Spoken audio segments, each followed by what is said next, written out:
Thank you for joining us today as we talk about the MCAS foster program. After going through this course, you guys should have a basic understanding of what we offer through our program, what we offer as a shelter, and what you can kind of expect to see coming through and needing your assistance, and hopefully a few tips on how to address those things. There's kind of a lot to cover in this course, so forgive me, it's pretty straight to the point, but there's always the opportunity to follow up with me if you have questions. To get started, I just wanted to introduce you guys to a few people that you may want to be aware of. You might be working with them. First up here is Colleen. She's our new volunteer coordinator, and I apologize I don't have a photo of her quite yet. She will be helping with some of the more fundamental parts of getting you guys onboarded and is available if you guys have questions. Right below that is Karen. She's our feline care specialist. She does everything in the building and assists with the foster program as far as cats go. She manages that program and just helps oversee the plans that cats will have, and if there's concerns that come up, she really counsels through all of that. So you guys might be referred over to her if you're fostering a cat that has a behavior concern. Next over is me. My name is Jennifer. I'm the foster and transfer coordinator here. You guys will be working with me a lot as far as all of the requests for foster will come from me. If you guys have questions, those replies will come back to me, things like that. Up in the top right-hand corner there, that's Danielle. She's our canine care specialist. Same thing as Karen, just for dogs. She does a lot of the in-shelter plans and behavior assessments, oversees those, and works with a team of people who helps the dogs in the shelter, and then you guys would be referred out to them from me if you had a dog with a behavior concern that I was not able to assist with. And then down below that, we have our kitten trailer position.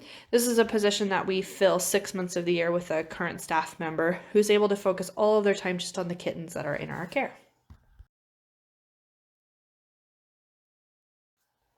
There are several different opportunities to get involved with fostering, and I'm perfectly comfortable with you guys having kind of a fluid process through this. Maybe today it feels like a kitten foster day, and tomorrow it might feel like a hospice foster day. So you guys are welcome to move about through that process however you guys feel comfortable. So we just kind of want to talk to you about some of the different categories. The first one here we have is behavior modification. So animals come into the shelter with all sorts of different backgrounds. Some of them are known to us and others of them aren't. So in this behavior modification category, there's also this huge subcategory of just helping us learn who this animal is. You might have a dog or a cat who's really scared in the shelter and we're struggling to kind of grasp who they are as a whole picture. Or we may have a dog or a cat who lacks some sort of skill that makes them a little bit more difficult to adopt out. So a dog who doesn't walk well on a leash, for example, that would be a pretty big barrier for a lot of people who rely on a leash to be able to walk their dogs and have them go out to relieve themselves, etc. So we might be reaching out to you guys to see if you're able to help with those. And then the next group over here we've got is URI kennel cough. Essentially, it's both the same thing. We'll go into detail about what that looks like. But this is a pretty stressful environment, and it's kind of like the first day of kindergarten there.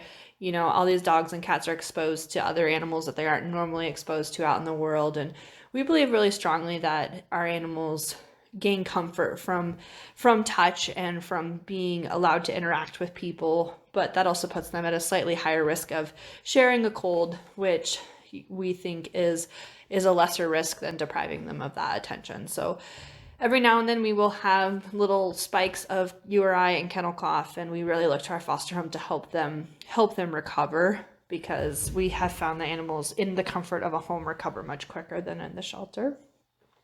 Last category here is puppies and kittens.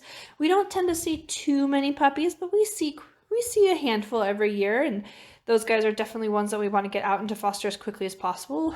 And then kittens are actually about 80% of our foster program and take up a large portion of the homes. And both of these are just really critical because that's such a important time in their life where they're learning social skills and they're very delicate. They need to be fed more often. They just need more consistent attention. So both puppies and kittens, we really rely on our foster homes to help them get the best start.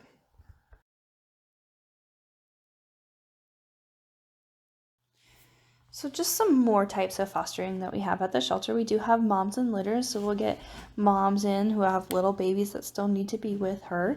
Mostly cats in this department, but we do occasionally get a few dogs that need fostering until they're bigger. Typically, we like to leave the babies with mom until they're at least 6 weeks old, but we can stretch that out to about 8 weeks would be ideal if we're able to keep everybody happy and healthy together. Hospice fostering, we will talk about that a little bit more, but we do offer that final resting place for some of our pets that come in and aren't really adoptable anymore, but just need a warm, comfy place to spend their final days. Medical recovery animals, this can be anything from like a broken leg to an ear infection to a cold, or I guess we talked about URI before, but anything like that, anything medical. It's just a very broad term for any medical cases that just need some time in foster. And then those two at the top there, protective custody and bottle babies, those are a little bit more advanced situations, but we can certainly work through those with you. So if you're interested in bottle babies, just be sure to mark that on your survey. We do have one other class that is required before you can take our bottle babies home, but we definitely need fosters in that department. And then we have our protective custody cases. These are animals that are held up in the legal system for whatever reason. They could be a cruelty investigation, it could be a dispute of ownership, it could be somebody the police are asking us to hold on to. For whatever reason, they're wrapped up in the legal system. Those guys, we really have to keep extra safe because they're not our pets. We don't own them. They're kind of in limbo. And they're a little bit challenging because we don't really know how long that process is going to take. It could be over 15 minutes from now, or it could be over in 3 years. There's no way to tell ahead of time how long that case is going to be. And but it's just nice when these guys can get out into foster instead of being stuck in the shelter for that time. Okay, so how do we get started? So after this presentation, you will be sent out a survey, and basically that survey is just me trying to gather more information about your home, about what kind of pets would do best there, and what kind of pets you're most interested in fostering. By you clicking the box that you're interested in dogs doesn't mean that you have to always foster dogs, or that you have to always be available for them, or that you can't do cats. It just kind of gives me a place to get you started. It also tells me which email groups to set you up in. So if you look on the right here, this is an example of how we solicit for foster. So I know a lot of different foster programs do things differently. The platform that we use right now is that I will send you guys out an email, usually about once to twice a week, kind of depending on the population and stuff. That includes all of our animals that need foster. And in that description, you'll see the reason they need foster, kind of a little bit about them, like age and sex, and if they have any special requirements medically or behaviorally for your home. It just kind of gives you just a little snippet of what we are looking for. And if you're interested, you can just hit reply, and that will come back to the foster department and let me know who you're interested in, and if you have a time in mind that you want to come pick up. Wait for me to confirm with you though, because sometimes I get more than one response on a pet. But just let me know you're interested, or let me know you have more questions.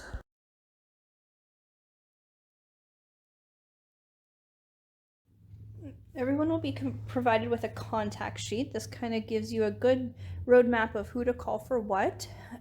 You'll see here I'm at the top there with the group email, the foster@moltco.us goes to me, but it also goes to several other staff members who check it if, say, I'm out sick or it's my weekend or something like that. Basically, you're gonna get to a person who's able to answer those questions for you as soon as possible through that email. The animal health side of things is a little bit separated from me. So if you have a medical concern with your pet, go ahead and email that first email there. I know it's kind of complicated, but it goes to all of our CVTs. So whoever's on duty that day would be able to get back to you. I'm also in that email group, so I can see and be aware of what's going on and pop in if you guys need help. And then at the bottom here, you've got your foster mentors. If you're sitting on the fence trying to decide if something is an emergency or not, or it's after hours and you can't get a hold of one of us, go ahead and shoot them an email or give them a call. And then at the bottom here, you'll see what to do in the event of an emergency. We will cover that more in detail in a few minutes. So the time has finally arrived for you to come in and pick up your first foster pet. Here's some kind of steps on how to do it and the best way to get in and out quickly. The first thing you should know is that you don't actually have to check in with me when you come and pick up, though you are most welcome to come and say hi, but the front office is able to take care of all of this for you just in case I'm not available. The first thing you're going to want to do is bring your carrier with you. A lot of times you guys will have them at home or you'll have borrowed one or something like that. So if you have it, please bring it. And if you're doing bottle baby kittens and you already have one, go ahead and bring your heating disc with you. Check in at the front counter, just let them know who you are and who you're picking up. And you'll get a copy of their health and behavior records whenever they're applicable. Obviously, a 2-day-old kitten doesn't need to go with a behavior assessment, but when there is adult animals, you'll get sent with that behavior information, and just any records and medications that they're on will go with you. Do make sure and be an advocate for yourself. If you know you're picking up a pet that's on medication, do definitely make sure you ask for it. Sometimes that can get missed. They'll ask you to sign that foster agreement. Basically says you're going to love and take care of the pet and that it's a pet of MCAS's and stuff like that. Then they'll go ahead and page for a staff member to bring the animal up for you.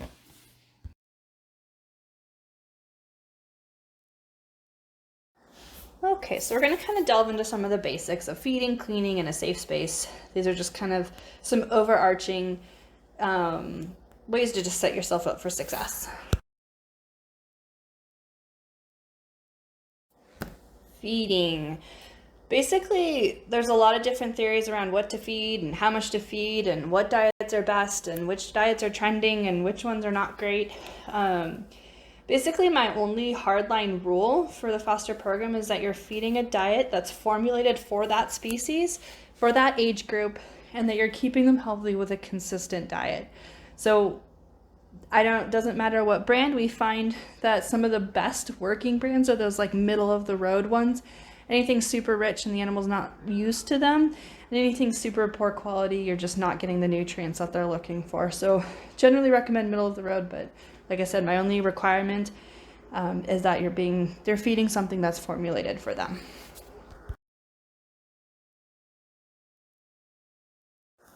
Cleaning up. Fostering in a space that can be completely sanitized is the only way to guarantee that no germs are shared between fosters or between them and your pets. Utilize a 1:32 water to bleach solution between foster groups. Now this is ideal. This is what we would do if we were building a house and we created a space for fosters. I know we don't all have that, and that's okay. I'm not saying that this would violate you from being able to foster. Just this is the only way we can guarantee that everything stays clean. So the concern comes as if you do have a sick animal, maybe one you didn't know was sick, and they're on carpet. That can be a little bit more complicated situation, but we'll go through that with you. Transitions. These pets that you're taking into your home have been in their home, in the shelter, and now they're going to another home. They've had a lot of transitions in the short, very, very short amount of time. And that can cause stress, that can cause undesirable behaviors, that can cause things that aren't really their true personality, but they just feel so distressed they're not quite sure how to convey that to us. So there's some things you can do to help make the transition smoother. For cats, confine them to one small room or an acclimation cage for the first 2 weeks minimum. I know it's exciting to have a new cat in the home and you want to let them be with your pets, but trust me, the cats feel so much safer when they're in a bathroom, and if they have an accident, it's so much easier to clean up, and your longevity of fostering really sticks with when it's easier to clean up. And it's probably the first thing we're going to recommend if there's ever a behavior concern. For dogs, use the leash, crate as needed, and separate them from cats and keep monitored with dogs. Once again, we just met these guys. We don't know who they are, where they feel most comfortable, or how they got in the shelter. You might have the most securely fenced yard, but that dog knows how to climb a 6-foot fence. Use a leash and just help us get to know them safely. Some things that benefit both of them: quiet places, patience, limit your interactions. Once again, I know it's super exciting to have a new pet in the home, but they've been through a lot. Essentially, for some of these guys, they've been at a rave party for the last 3 weeks, and they just want to be left alone and be quiet. Understand that there might be undesirable side effects of stress. Some dogs chew, some cats miss the litter box. They're all just signs that they're saying, I'm really stressed and I don't know why or where I am. Keep them in an easy to clean area. Start your routine. You go to work, you go to work. You eat dinner at a certain time or you want to feed them at a certain time, just start getting them used to that routine. Utilize food, treats, etc. to start establishing a relationship with them.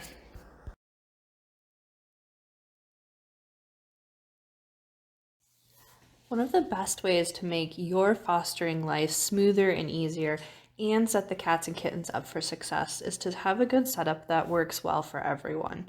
This is a photo of an example. It's a very good example. It's one that I highly recommend of a bathroom that is set up to care for a litter of kittens. It doesn't have to look exactly like this, but definitely some things you want to keep in mind when you set up your space. Secure all the windows and make sure your toilet lids are closed.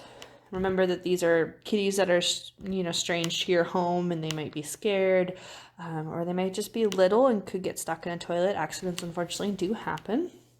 So make sure both those things have happened. Make sure you have an appropriately sized litter box that are cleaned and have non-clumping litter. Multiple might be needed for large litters. Have lots of different toys. You can rotate them out if you don't have very many. Remember, they don't have to be expensive. A paper bag is the best toy ever invented when it comes to kittens. Surfaces that are easy to clean and sanitize between litters. And when there are accidents, remember kittens are babies, they're just learning. And sometimes adult cats are just scared or uncomfortable. It needs to be temperature regulated. Understand that not all of us have air conditioning and stuff like that, but make sure that the kitties are at a safe temperature. Free from items that they could be harmful for playful and curious cats and kittens. So keep an eye on the plants that are in there, preferably no plants. Electrical cords, stuff like that. Just keep an eye out. Make sure it's baby proof. Separate from your resident pets and other shelter pets. A good idea to keep them separated. We recommend at least 2 weeks separation. That's about the amount of time it takes for some of those underlying conditions to show up. Food and water that are fresh and as far away from the litter boxes as possible. We don't like to eat where we go to the bathroom, neither do cats. Something for them to scratch on. A safe place for them to hide. Their crate with their door removed works really well.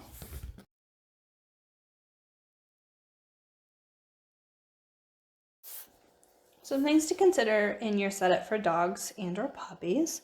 Think about your fencing.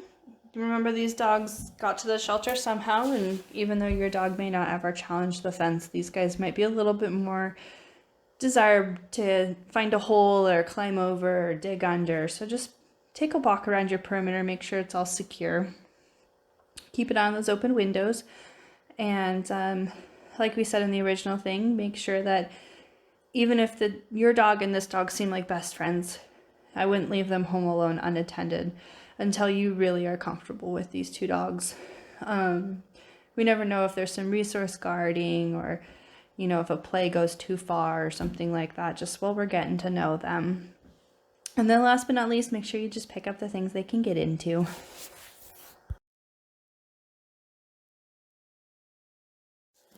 Some tools for success with our dogs. So we don't require that you guys crate train the foster dogs, but I definitely would recommend it.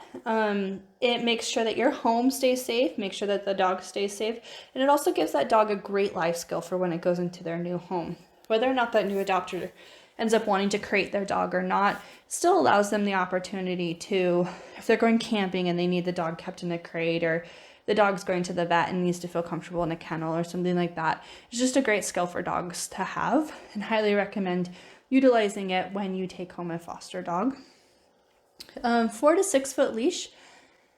Please don't use flexi leads. They are not safe for the dogs. It creates an unpredictable length for the dog. It doesn't teach the dog how to walk well on a leash. Also use a flat buckle collar or martingale style collar. Should have identification on the dog, and just starts to help teach them how to walk well on a leash. Harnesses, I don't really care what kind. There's front clip, back clip, 12-point harnesses. There's all sorts of crazy harnesses out there for dogs. I don't really care what kind you use. All of them are nice because they relieve the pressure off the dog's neck and just give you a little bit more surface area if the dog is pulling. That's a little safer for the dog. Most of the time we have these at the shelter and are happy to share them with you. Next, pen or a baby gate. Unfortunately, we don't typically have a lot of these to share, but let me know if you're desperate and we probably can find one. These are great for just sectioning off portions of your house, keeping dogs separate from each other, creating a safe place for your cat. There's a lot of great uses for these, and a variety of toys.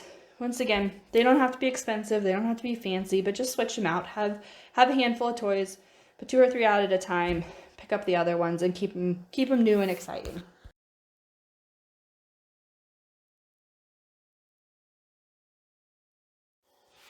All right, a couple rules. So like I said, I'm pretty flexible in a lot of stuff with the program, but unfortunately there are a couple rules here. Cats and kittens must be kept indoors only at all times or transported in a carrier. Dogs and puppies must be indoor or monitored in a secure yard or on leash at all times. No off-leash dog parks for these guys, please. Let's talk about some common medical concerns that you may come across while fostering pets through MCAS. These descriptions are not meant to scare you or make you think that every animal you get into your home will have an illness, but I definitely want you guys to be aware of some of the things that may come up so that when they do come up, it's not as concerning and you know how to handle them. First thing is who do you contact if you have a medical question, concern, or just need a routine health check? You're going to contact our animal health department. If you use the email address, I do see all of those, but I don't have a lot to do with the actual medical journey of your foster pet. Animal health deals with all of that. Animal health tends to prefer if you use email. Nice thing is that they can get to it in between their other exams and stuff like that. But you can also give them a call. Something that's really important is please include the animal number when you're contacting them. It just helps them be able to find your pet quickly.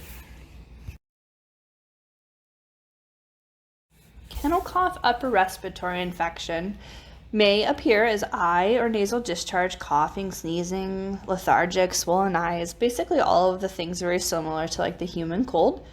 Is it contagious? It is, but thankfully it's species, most of them are species specific. So your cat cannot get your dog sick and your dog cannot get you sick and all the sharings between species. Now they can share it with other animals of the same species.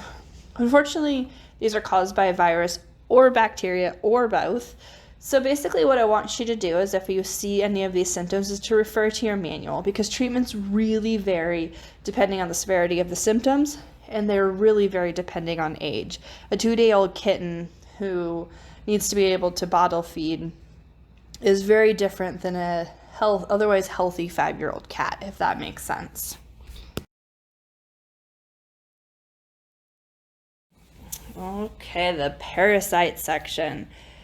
Fleas, something I'm sure that we've all thought about with picking up a pet from a shelter, looks like the dog's or cat's itching, there's dark debris on the coat, or you actually see live fleas. Are they contagious? Yes, indeed they are. And what do? Check with your manual.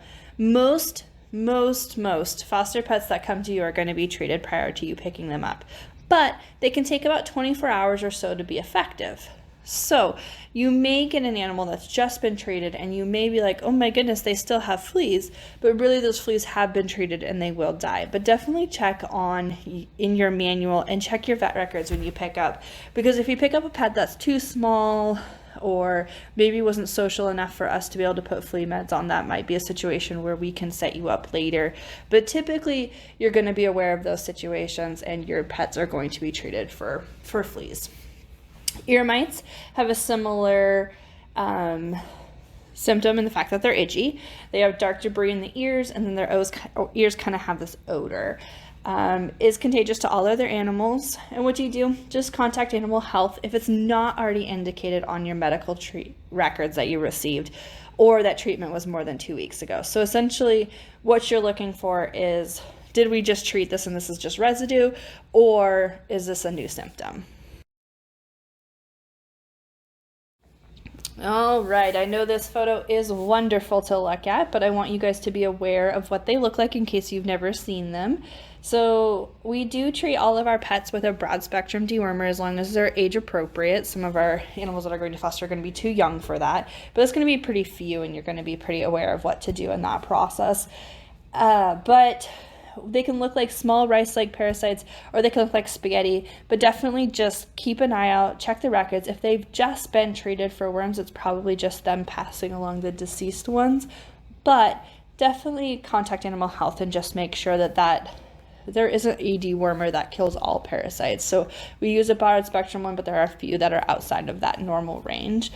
They are contagious through feces. That's why it's a good idea to keep your new foster pets separate and not sharing litter boxes or clean up their feces in the yard if they're a dog.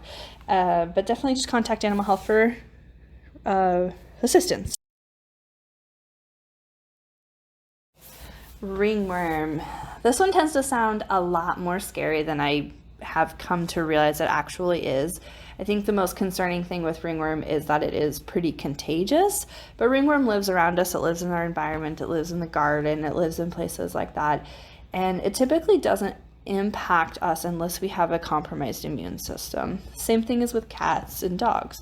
So generally in the shelter, we will see it in young kittens or adult animals who have other symptoms, but that isn't always the case. I've seen perfectly healthy appearing animals come through with ringworm. So it's something that we routinely screen for, and it's something that we're pretty good at catching, but it's also something that can develop with time. So it's something that may develop as the pet is in your home and we didn't see it before because they were asymptomatic when they were in our care.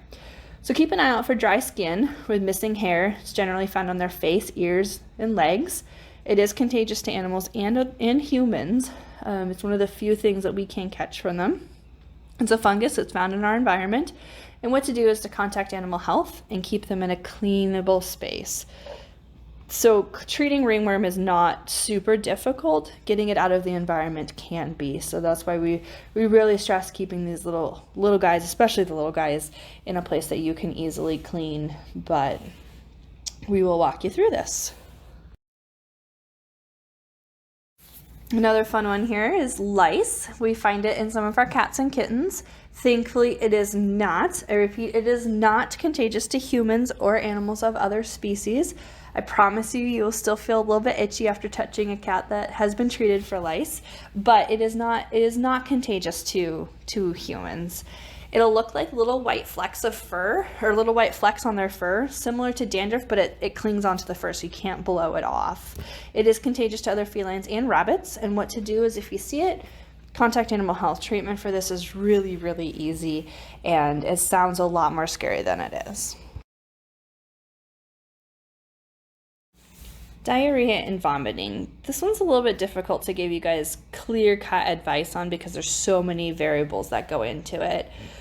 My best advice would be to check out your foster manual for that species and that age, because it's really variant based on age and based on circumstances. So did you just take a dog home who's an adult dog, otherwise healthy, but really stressed in the shelter, and you changed its food? That probably isn't super concerning, but for a bottle baby kitten, it could be very concerning. Is it contagious? It can be, kind of depends on what it is. Like I said, there's 1,000 different reasons for both of these that are not contagious, but there are some that are. And what to do depends. Check out your manual for a good first place to start, but do know that you can always reach out to animal health too. One of the types of fostering you guys can do is hospice.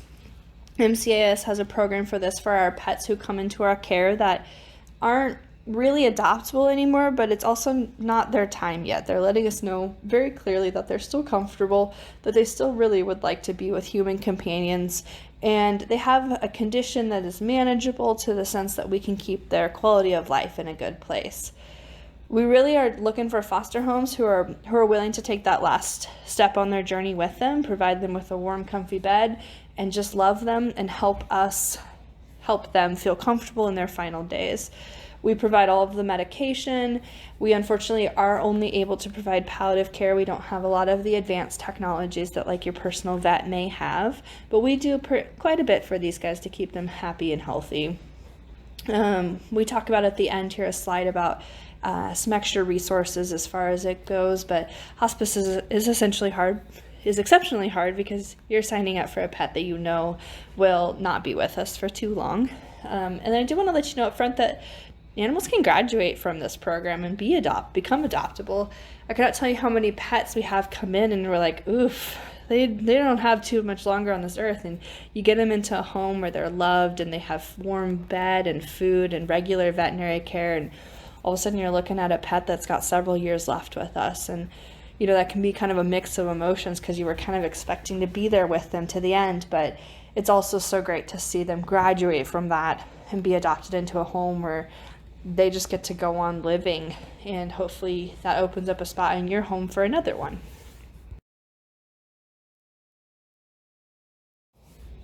One rule with our vet treatment is, and I'll go ahead and read this for you guys, it's expected that all veterinary care will be provided by MCAS or an approved emergency veterinarian under an emergency situation only.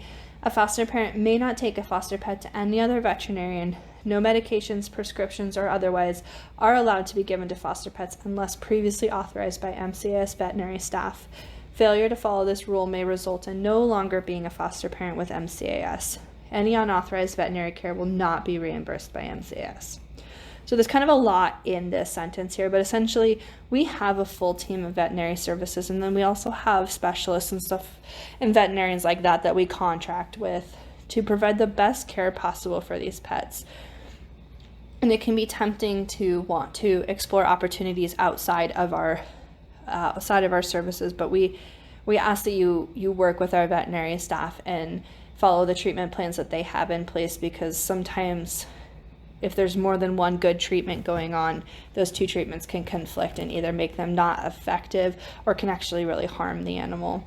There's also a lot of medications out there on the market that aren't safe, are not approved for use in that species, even though they're being marketed that way. And there's just a lot of things out there that don't have a lot of science backing them.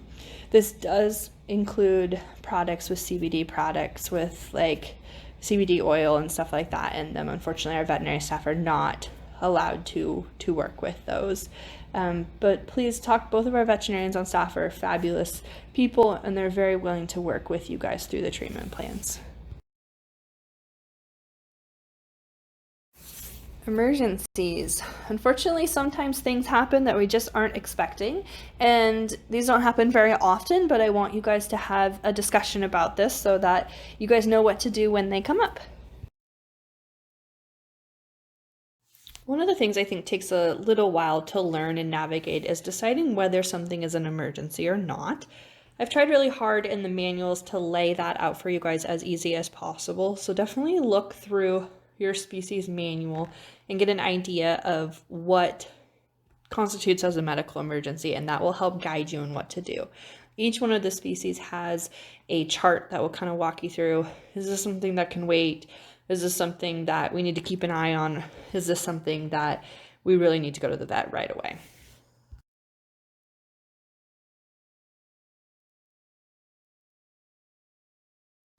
So for those emergencies that do occur during our business hours, so anywhere between 8 and 5:30, 7 days a week, what we want you to do is email our medical team or give them a call. Leave us a message if you can't get through. Then come on out to the shelter immediately. Don't wait for us to respond.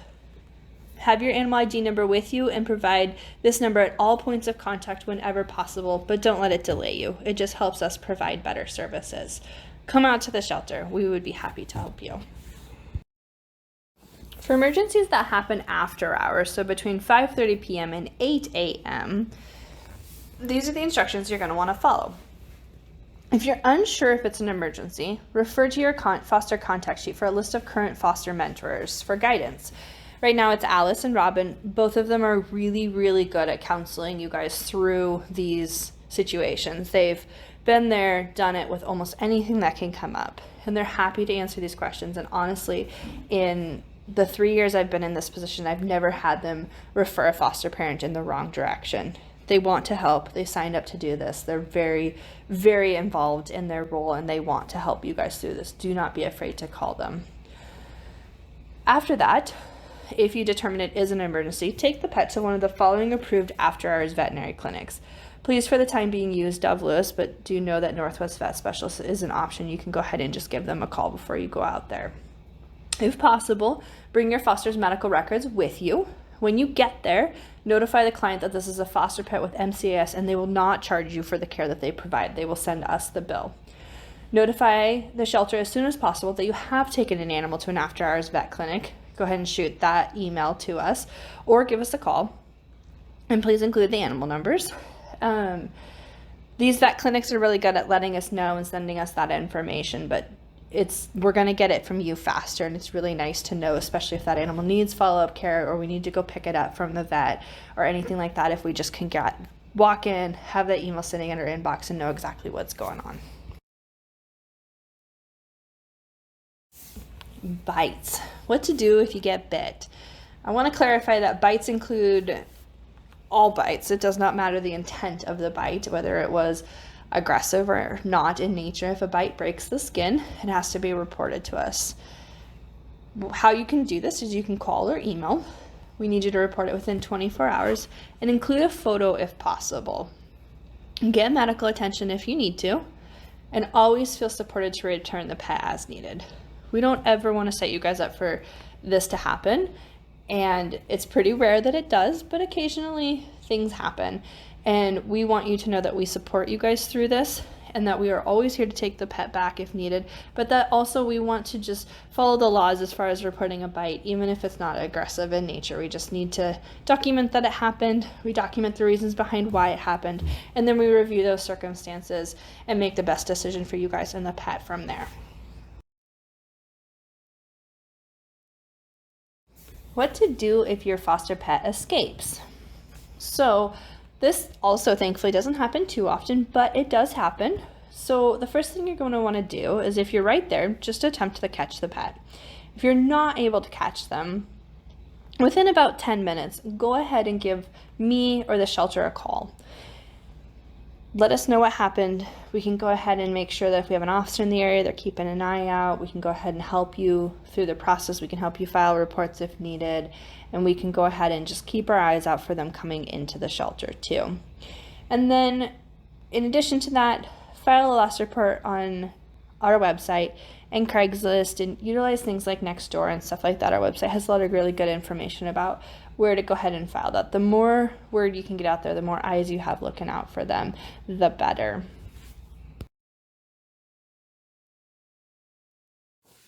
In the same way that I want to talk to you guys about as many different medical conditions that you may see come up so that you're prepared if you do see them and you can recognize them early, I also want you guys to have an idea of some of the behavior concerns that you might see or some of the behavior programs that you might hear us talking about. The Confident Cat and Kitten Protocol. You guys will see this in your foster request quite frequently. It'll say something to the effect of, cat named Sydney, 3-year-old, spayed female, looking for a foster home who can walk her through the Confident Cat Protocol. You'll see that a lot in the request for foster, and it's kind of just a hint to say that this is the system that we really need you to use for that cat. We might be assessing that cat, whether it's social or not. We might be assessing exactly we might know that they're somewhat social, but we want to see how social they actually are. Or we may just know that this cat needs this process in order to be successful. We ask that you guys, if you take a cat that has that listed on it, that you please follow this protocol. We would not want to mislabel a cat as social when it's not, or unsocial when it is. And that could set that cat up for a home that they weren't really comfortable in. And so the first thing you want to consider here is that setup's the most important factor. These cats cannot be allowed to run loose in a room. You can use a large cage like this. You can use a large dog crate, or you can use a small bathroom. Your interactions with them should be frequent, short, and intentional. Those are going to be the most successful. So if you don't have a lot of time, try to spend 5 minutes of every hour with them that you're awake and home, rather than spend one 30-minute session with them. Also make them intentional. So you're going to want to kind of avoid vacuuming in there, or, you don't want them to have to overlook those 35 interactions that weren't positive, and then the one that you're paying attention and trying to work with them, they see all of those as interactions. Create a safe place where you can still have interactions with them. So in this example, we use a crate. They're able to hide, they're able to relax, they're able to feel safe, but you're also able to work with them and find them. So especially if you're using a bathroom, you want to make sure that they can't get hiding anywhere that you're not able to work with them. Make sure that they have toys, litter box, food, and a comfy environment, even if they don't want to use them. And there's a slight variation between adult cats and kittens. Primarily, what you're going to see is that kittens, you can push them through this process a little bit faster than adult cats. This is a really, really brief overview of that program. And I really, before you take home a cat or kitten from this, would recommend that you review the manual that talks specifically about cats and kittens going through this process. It's a really tried and true process. It's recommended by a lot of high profile agencies, and we have found it to be very successful.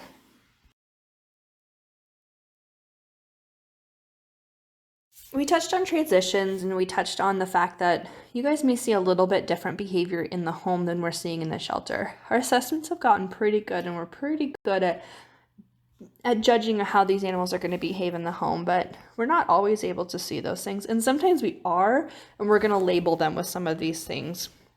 So it's good for you guys to know how to address them. So some of the things you might see, these are just some examples. You might see a pet who's aroused. It's just a pet who's overly excited, and they might be inappropriate about this behavior. So this might be a dog who's mouthing you, or a cat who puts their teeth on you or swats at you when you're petting them too much, or those kind of things all constitute as arousal. It's not necessarily a bad thing. It's just a pet that doesn't know how to behave the way that we're looking for when they're really excited. Separation anxiety that is the result of you leaving. There can be a wide range of symptoms of that, from a few minutes of whining to an animal that would harm itself when you're gone. Reactivity, this is barking, lunging, growling, hissing at something that they observe. So these are your dogs who are on leash and they're dog friendly, but if you pass a dog when you're walking, they'll start barking at them. Fear, this can be the result of a negative connotation or the result of something novel. So we tend to like to label fear of an object as, oh, they must have been abused by that object, or maybe men are really scary, so they must have had a bad owner. We find that that's not necessarily true as often as we think. A lot of times fear is just because it's something novel. The dog may have literally never met a male in their life, or they may have never met a tall male, or they may have never ridden in a car, or some of these things are just new to them. Think about the life of an indoor-only cat. Think about how many things outside of that home, the home that we would recommend for a cat, are new and novel and they've never experienced in their whole life. What can you do about them? Ask for help. I almost guarantee you that we have experienced everything that you're about to experience or have experienced or seen or anything like that. Ask us for help. A lot of times really simple changes can help you make really significant changes in those animals' life. Check out your manual for species and age appropriate basic guidance. I really tried to give you guys some basic guidelines on that. And then also your additional resources page, which we'll talk about, has a lot of great information. Always provide a positive environment for the pets. MCAS believes strongly in positive, fear-free handling and requires that our fosters follow suit. It is really important that our animals get consistent handling in the shelter, out of the shelter, and then into their new foster home. That's the best way to provide them for success. And we really find a lot of these animals that have significant behavior concerns is because somebody used corrective punishment with them and it escalated the problem. Be patient. They are transitioning, and that can be a confusing and hard time for them.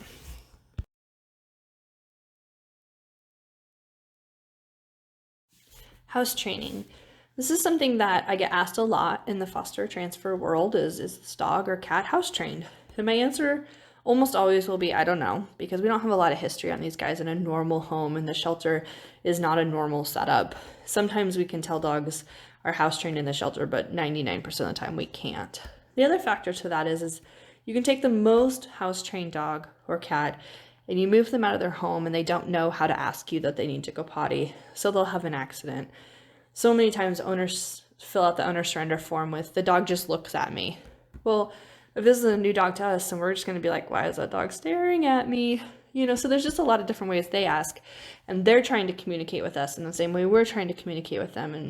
And I would just be prepared that there might be some accidents, even in a fully house-trained dog. So, some things you can do though. Set them up for success. Remember that there are factors that affect success. Age, the transitions, we already talked about that, and are they altered? So, is this dog really old, really young? Are they neutered? Are they recently neutered? Things like that all affect it. Always be positive. Punishment can delay that process. We all know that dog that runs and hides to go potty. That's a dog that's probably been punished for having accidents. It can really make the process harder for you. Notify animal health of any blood in the urine or frequent attempts to urinate with little or no production. So sometimes accidents can be because that animal's not healthy. They might have a urinary tract infection. They could have bladder stones. They could have all sorts of things going on. So if you're having an animal that tries to go to the bathroom frequently and there just isn't a lot coming out or there's any blood in that urine, please let us know right away. And check out your manual because this is exceptionally concerning in boy kitties. Use the tools suggested to help. So on that tools page, we have crates and X pens and toys, and those things are really going to help with this. And use your manual. There's more tips in there. And then ask us for help. Once again, this is not a new topic to us. We've all been through this. We've all counseled through this many times, and we're happy. Even if this is the 100th dog you've potty trained, maybe there's some tip out there that we could share with you that would help this be successful.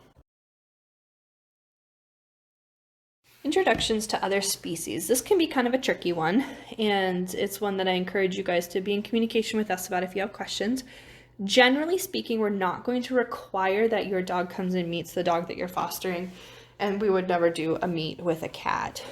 But we are always willing to do the dog meets if that makes you feel more comfortable.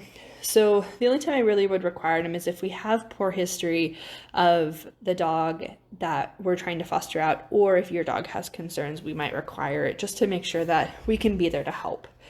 Basically though, introduction to other species is best done in somewhere neutral, somewhere where everybody feels comfortable, and for a lot of dogs, that's not the shelter. So what we ask is you make it safe. Utilize tools to make the introduction as low stress and as safe as possible. Use leashes, baby gates, and always use a second person. So make it fun. Never scold a negative reaction. Hissing, growling, barking are all ways of them communicating and should not be suppressed. They should be listened to. So a dog growling is saying, I'm not comfortable, I'm not comfortable, I'm not comfortable. And if we punish that behavior, the next time he might say, I'm really not comfortable, and snap at that other dog or bite that other dog or something along those lines. We want to listen to the more subtle ways of them saying they're not comfortable. And wait. The new pet is in a new home around new people and is out of the shelter. Give them time to adjust. And cats should be given at least 2 weeks in their own space. So please check out your manuals. I definitely did a lot of research on this section to try to find the best way to help you guys be successful with an introduction. You may have 2 dogs that totally are fine together, but if they have a poor first meet, sometimes that can kind of set the tone for the rest of it. And cats really are going through a lot of transitions, and they struggle with that a lot sometimes. So delaying that meet with your cats is both the healthiest option and the most likely to succeed. And I do want to reiterate that there is some risk introducing foster pets to your pets in the sense of their medical safety. Babies. Like I said, about 80% of our foster program is kittens. This includes bottle baby kittens up to, we consider anything under 6 months to be a kitten, and a puppy. So you're going to see a handful of puppies, but let's just kind of talk about some of the special care that goes into these guys. They're younger and more fragile, and they're in this critical window where we want them to learn all of the great things that will help them grow and develop into being the best pet.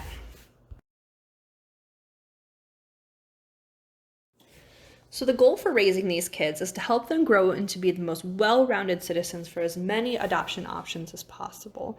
And we want to keep that goal in mind as we're doing things with these animals. We're not raising them to be our pets. We're raising them to be everybody's pets. And we don't know if this little 6-week-old kitten is going to go live in a home with a bunch of kids, or if they're going to go live in a home with one elderly person, or if they're going to go live in a home with other cats or with dogs. We don't have any idea what that adopter looks like. So we want to help that kitten or puppy be as comfortable and as well behaved in as many situations as possible.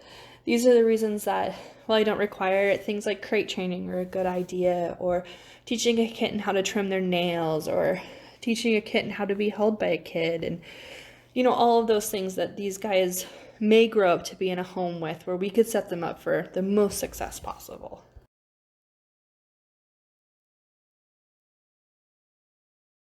With our puppies, some special things to consider is that we want them to be socialized with people and animals. You can begin potty training and encourage responsible interactions with people and other animals. So we want to teach puppies appropriate ways to greet people and appropriate ways to play with other dogs or to meet a cat, etc.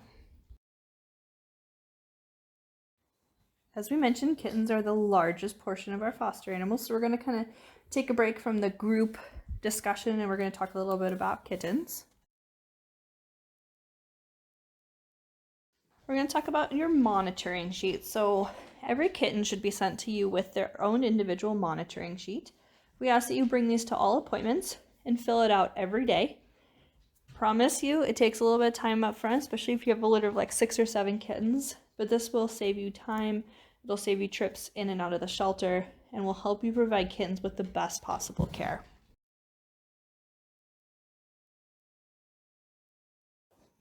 Kitten monitoring sheets. This is an example of what they look like. I know there's a lot going on here, but it's all really important.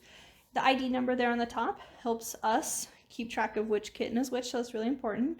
Name here is, if there's a name listed when you pick up the kitten, we ask that you honor that name.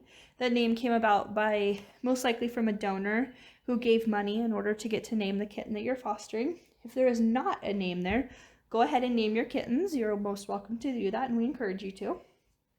Age on intake. What age did we get to know them at? Description. We try really hard to list a description that is really unique to that animal so you can tell them apart and know which ID number goes with which kitten. Right under that, you've got our vaccine schedule. So typically your kittens are going to get a vaccine, at certain intervals, and we'll let you know when that next one is due. That is not an exact date. It can be a few days before or after that. And then we'll go ahead and mark it once it's done, just to help you keep track of when everything's done. Date of your next appointment. If we've already scheduled that with you, we'll go ahead and write that on there. Date of surgery. Typically surgery happens at 8 weeks and 2 pounds, whichever comes later. So we'll go ahead and note that on there.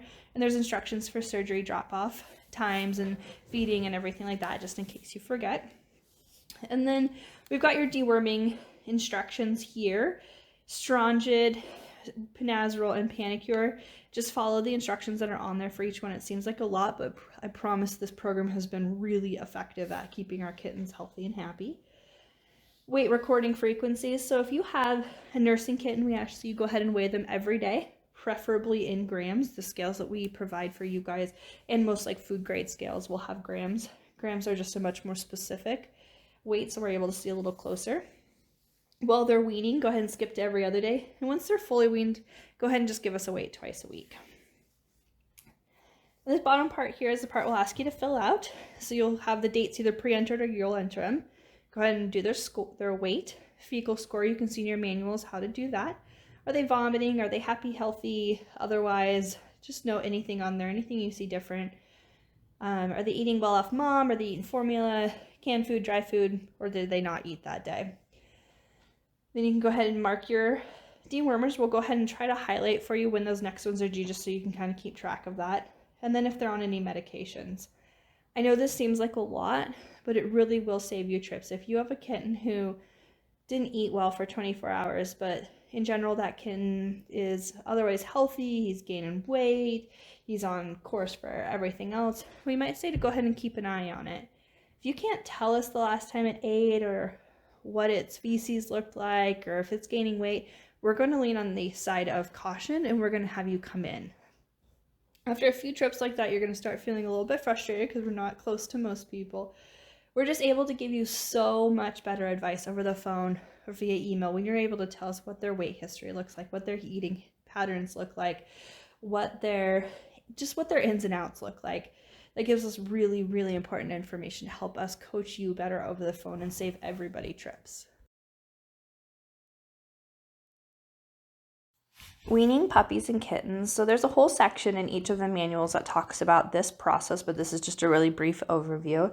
We get a lot of animals in this age range because this is when they kind of start to move around. So if the mom has hidden the nest of kittens or really well, you're unlikely to see them. But once the kittens start wandering out of the nest, you're going to start noticing them.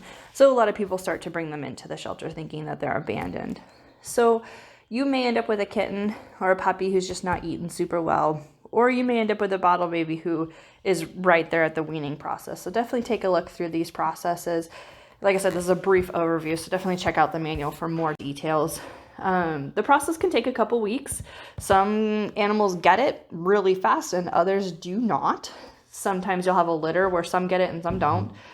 They should be mostly weaned by about 6 weeks though. So the goal is to kind of start about 4 weeks with completion by 6 weeks. It's really variant by each animal though.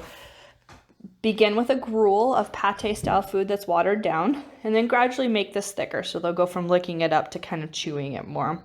You can add some dry kibble bites to that, just so they start getting used to the crunch. You'll see here on the left-hand side there, the bowls of just kind of offering. It's just kind of changing their stomach contents to allow for that more big kid food. And then right next to that, you'll see somebody using a syringe to feed a kitten. This is a really great in-between process. If you know that kitten's old enough to start eating this way, a lot of kittens will start syringe feeding. They don't quite understand the process of getting food into their mouth, but if you can deliver it right into their mouth, they will eat it. And the nice thing about that canned food is it stays in their tummy just a little bit longer, so you don't have to get up quite as often.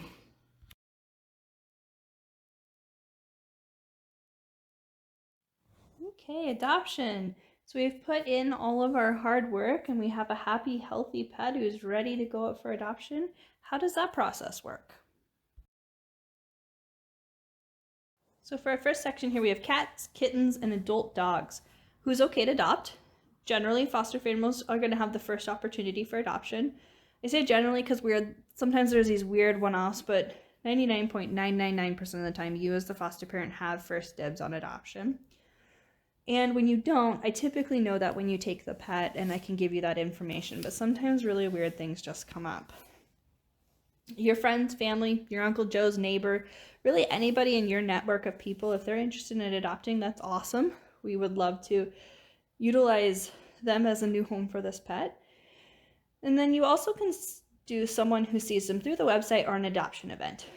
But once they're listed, people are then reviewed on a first come, first serve basis, because once they're listed, we need to treat them like the pets in the shelter. So if the first applicant is a good applicant, but maybe not your favorite as the second one, we still need to go with that first applicant because that is how our shelter runs. How do people adopt? Let me know of the interested party. If you could just shoot me their name and email, that would be really helpful. Come on out, have them, or you, if it's you, come on out to the shelter during business hours to interview and pay the standard adoption fees. Unfortunately, we're not able to offer discounts to our foster families. I wish that wasn't the case, but it is unfortunately a policy set in place by the county, and we have to pay normal adoption fees too. But anybody interested, they will go through the adoption interview with a staff member. It's not me, so you don't have to do it on days that I'm here or anything like that. Just let me know they're coming so I can make a note. And then if for some reason that animal still is not altered, so you're doing like a pre-adoption for your kittens or something like that, I really encourage adopters to come at the time of surgery, pick up to interview and pick up. So most of the time surgery ends about 4:30 in the day. You could have that adopter come on in and apply to adopt that animal and then pick it straight up from surgery. That just allows that animal to settle into their new home, and especially in kittens and young animals, their recovery time is pretty minimal and they can start that bonding process with the new owner. Sometimes our senior dogs or senior animals might need a little bit more time to adjust, and we can have conversations about that as it comes up.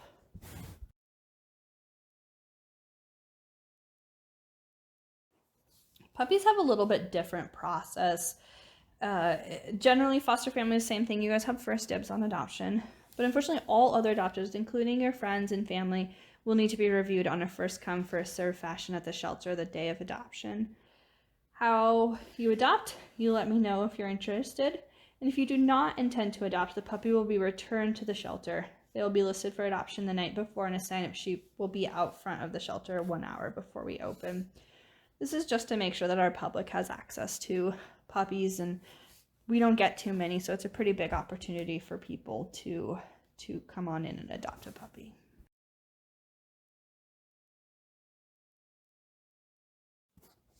So if you don't have any friends or family member, you're not interested in adoption, there's kind of a few ways that we can go about getting your kids adopted. We can either return them to the shelter. I really encourage this for any animal that's behaviorally appropriate for the shelter. We tend to get the most fast return on adoptions. Unfortunately, especially adult cats tend to be adopted really slowly from the foster home. So we may have you return them. We may try like a hybrid of that. We might do a couple days, see how they're doing, send back with you, whatever works best for everyone, but we'll work through each one on an individual basis. But here's kind of how we get them listed. So once they're cleared for adoption, go ahead and send me 1 or 2 clear photos of the animal. Do as close up as you can, make sure it includes their face, and just make sure it's clear. Send a first-person biography and include their great qualities, how they are with other pets or kids if you know, and what their ideal home would look like.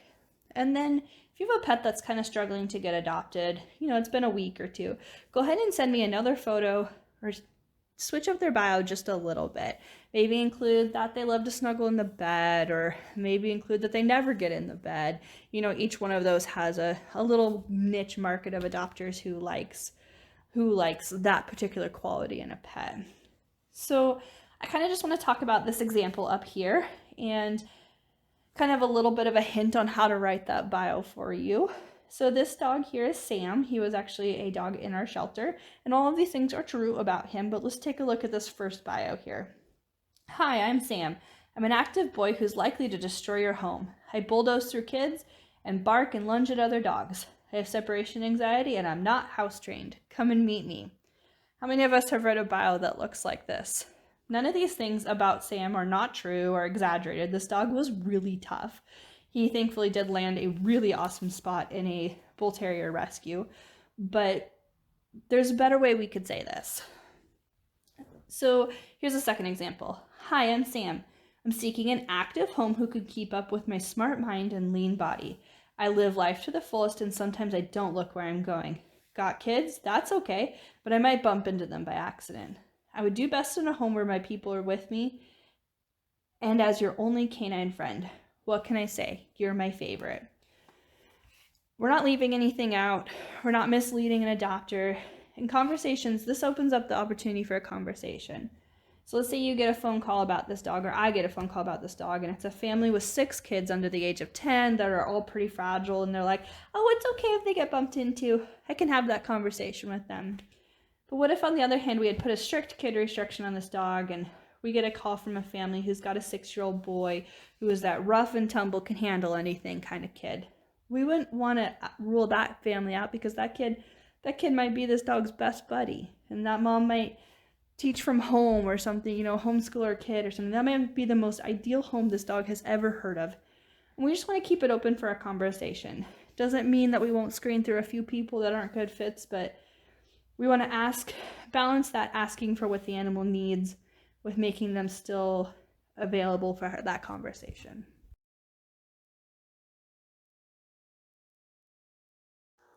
On the back page of each of the species manuals, you'll find an additional resources page. It's just an opportunity for those of you who would like to learn more, maybe delve deeper into some of these behaviors or medical conditions, or just want to learn more about fostering in general. There's a lot of really great opportunities there. There are a lot of the same ones that us as staff are reaching into to learn more. And there's also a section for pet loss support. It's definitely something that I hope you guys will look into through fostering. Even just rehoming a pet is a sense of loss that sometimes over time can become pretty challenging. Fostering is one of the most rewarding things I've ever been a part of, but there's those pets that grab onto your heart, and they certainly take a piece of you with them, even if you don't lose them in the traditional sense of how we think of it. Even if you're so excited that they're in their adoptive home, there's still a bond and break process that goes on, and there's some really great resources in there about how to help navigate that. Fostering can be a lot of work, but fostering also has a lot of really great success stories, and I wanted to share a couple of them with you. This first kitty here is Bailey. He was a 10-year-old, really scared guy in the shelter. He had a skin condition that had been untreated for quite some time. We were able to send him into foster. He went up for adoption, but after a while of being up for adoption, his foster mom realized that he just had to stay, and he ended up being adopted by her. This next kitty is Parsley. She was a 7-year-old cat who came into the shelter with really not a lot of history. You can see from that top picture there, that's kind of the Parsley that we knew in the shelter. And she went into foster and did really well. You can see in the bottom photo, and ended up being adopted. Delilah was a 5-year-old little scruffy terrier. She went up for adoption and ended up being returned. She was struggling with being really sensitive to handling, and she was really reactive to anybody that she didn't know. We ended up sending her to foster where she could just settle in, we could get to know her a little bit more, and then she was adopted by a wonderful family. Phineas came to us as a tiny little 4-week-old kitten. He had a cold and an eye infection, and you can see him down at the bottom after some time in foster with his brother. He ended up being adopted. I think he went to an adoptive home with his sibling. Our last pet here is Bella. She was a senior mixed breed dog. We weren't really sure when she came in with a really severe skin condition. You can see her there in that top photo. She ended up going into foster with one of our staff members where she spent quite a bit of time healing. And then you can see her down at the bottom where she was fully recovered and ready to go on to her new home, which actually ended up being her foster parent who ended up adopting her. Okay. And then if anybody has any questions, go ahead and give me a call or shoot me an email, and I'd be happy to work through those with you. Otherwise, I look forward to pairing you with your first foster pet.